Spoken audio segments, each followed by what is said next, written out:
2024 has already seen an insane amount of cozy games. Beating a boss after dying 50 times has its charm, but there is a special place in my heart for these delightful, more relaxing games. The amount of games still releasing in 2024 has got me asking, are there too many cozy games? In today's video, we're looking to answer this question once and for all. Your support always keeps me going, so like and subscribe for more Ezlilyy content. Let's dive right in. For the past 6 months, I've been showcasing new and upcoming cozy games on my channel. It's helped me expand my content and keeps me up to date on what's next for the cozy game universe. It's great giving a bit of extra exposure when seeing an eye-catching trailer or even a post from fellow creators. We've checked out close to 50 cozy games already, with many more still to come. Some of these videos have been sponsored, but mostly I just get a kick out of the sheer variety of new games on our plate.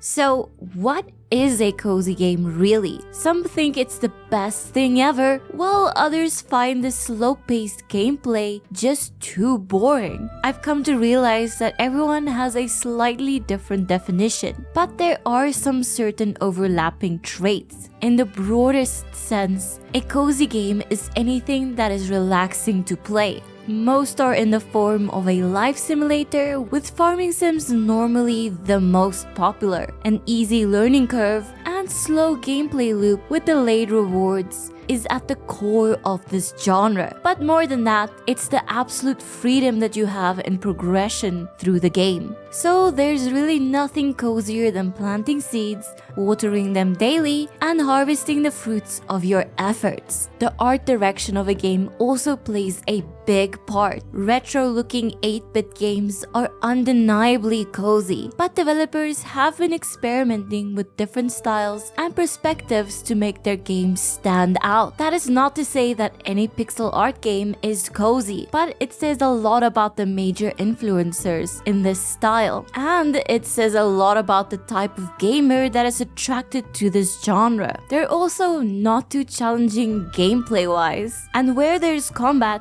it's usually easily learned or avoided. The punishment for running out of health is also not too severe, as there are many games where dying halts your progress or even has you restarting. However, this isn't a hill I'm gonna die on, as there are some games that I would argue are very relaxing but have an element of difficulty to their gameplay. Part of the cozy charm features where a game is made by a small team of developers. This kind of development can lead to extra attention to the tiniest of details, which is often more rewarding to play and makes you feel like a lot of love has been put into the game. Of course, everyone finds different things relaxing, but sometimes there really is nothing as chill and rewarding as sitting back to admire a working system that you built and decorated from scratch with your bare hands. It's good to see indie game developers popping up that are solely focused on making these kinds of games. But to really know if there are too many cozy games, we have to go back to the beginning. You could say that cozy gaming as a concept began with the introduction of virtual pets to care for. Perhaps it began with the release of Harvest Moon. This idea of a seemingly simple farming sim was revolutionary at the time, and people spent hundreds of hours growing crops, raising animals, and befriending the town's NPCs. Escaping to the countryside had never been so relaxing. Then at the start of 2016, the world was introduced to Stardew Valley. It took all good things that Harvest Moon was doing,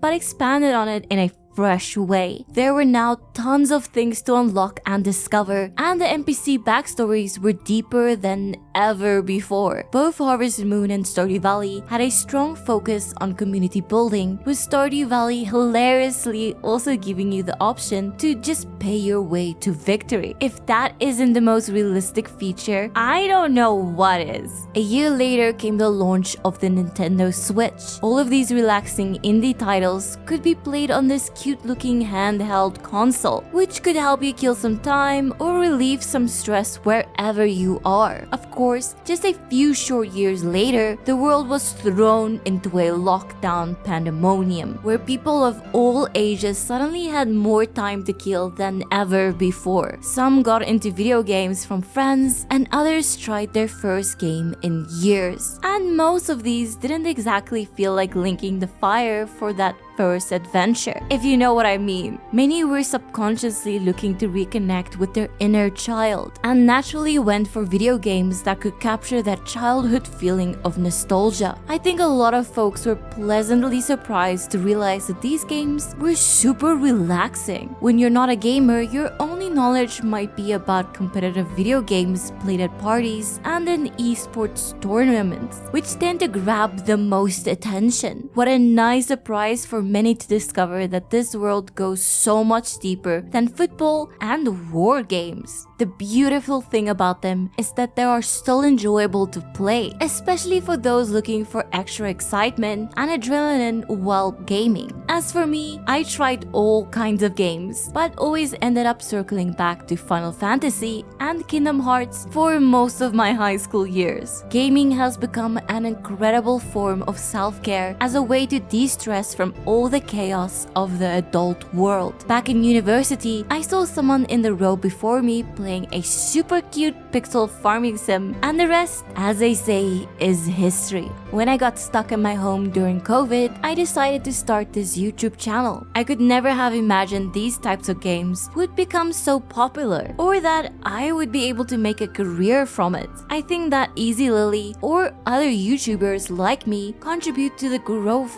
of the cozy game genre in their own way. We talked a little bit about COVID's effect on cozy games, so let's look at a few stats. According to Verizon, the amount of people playing video games in 2020 increased by a staggering 75%. I mentioned the release of the Nintendo Switch, but just to give a little context here, Animal Crossing New Horizons sold 30 million copies in its first year, and Stardew Valley also passed the 30 million mark at the start of 2024. Of course, this led to many other titles trying to accumulate their success and appeal. The best cozy games are the ones who use a few common elements and incorporated them with their own unique art, story, and gameplay. There are cozy games releasing almost weekly at this point, which is obviously great for me who collects the ones that catch my eye. When I see others are interested in these as well, or if I get sponsored, I play them on my channel and give my honest opinion. The sheer volume of relaxing indie games releasing in the past few years makes many wonder if this market is oversaturated, and to some extent, they're right. But this spirit of competition means a cozy game has to be unique and, most importantly, fun to play to catch the majority's attention. I think the amount of cozy games out there is a good thing.